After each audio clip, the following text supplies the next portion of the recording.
जय हिंद दोस्तों। आज हम लोग देखेंगे एक प्रमेय है, गुण है एक्सटीरियर एंगल का। कहता है किसी त्रिभुज का कोई भी बाह्य कोण उसके आंतरिक सम्मुख कोणों के योग के बराबर होता है। तो इसे त्रिभुज का कौन सा कोण बोलते हैं? त्रिभुज का बाह्य कोण का गुण बोलते हैं। जैसे देखेंगे यहाँ पे एंगल जो है, यहाँ पे एक्सटीरियर एंगल बाह्य कोण जो है A C D angle A C D है, बराबर होगा कौन सा? Interior angle A plus interior angle B के बराबर। या ये भी कह सकते हैं कि किसी भी त्रिभुज में, जैसे यहाँ पे एक त्रिभुज एबीसी दिया हुआ है, यदि एक भुजा को बढ़ाया जाए, जैसे यहाँ पे देखेंगे एक भुजा बीसी था, बीसी को आगे बढ़ा दिए हम लोग कहाँ तक? डी तक, तो इससे बनने वाला बाहरी कोण जो होगा उसके विपरीत दो आंतरिक कोणों के बराबर होगा। यहाँ पे जो बाहरी कोण एक्सटीरियर एंगल बन गया, एंगल ए सी डी, वो किसके बराबर हो गया? आंतरिक दो कोणों के बराबर। जैसे यहाँ पे आंतरिक कौन सा दो कोण हो गया? एक एंगल ए है और एक एंगल बी है।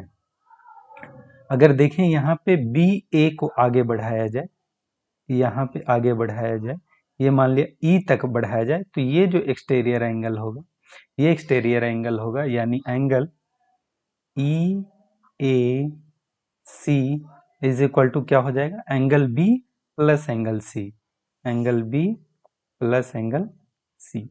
चले यहाँ पे एक एग्जांपल देखेंगे। जैसे मान लिया ये एक त्रिभुज है और इसमें एक भुजा बढ़ा दिया गया, ये मान लिया 60 डिग्री है, ये भी 60 डिग्री है और ये भी कितना है? 60 डिग्री। तो ये जो एक्सटीरियर एंगल होगा, ये जो दूर के जो दोनों एंगल है 60 degree plus 60 degree is equal to कितना हो जाएगा? 120 डिग्री। अब देखें, एक मान लिया एंगल इस टाइप से है कि ये एंगल 80 डिग्री है, ये एंगल 40 डिग्री है और ये एंगल कितना हो जाएगा? 60 डिग्री। अगर यहाँ पे इसको बढ़ा दिया जाए, ये बढ़ा दिए, तो यहाँ पे जो एक्सटीरियर एंगल होगा ये क्या होगा? 40 प्लस 80, 40 डिग्री प्लस 80 डिग्री, यानी कितना हो गया जाएगा? 120 डिग्री।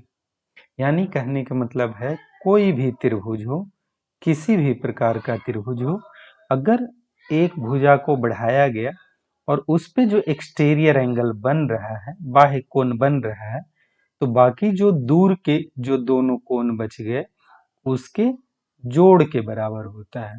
ये दोनों का क्या हो जाएगा? ऐड के बराबर हो जाएगा। दोनों को जोड़ देंगे दूर वाले कोण को, तो यहाँ जो है एक्सटीरियर एंगल का वैल्यू आ जाएगा। धन्यवाद।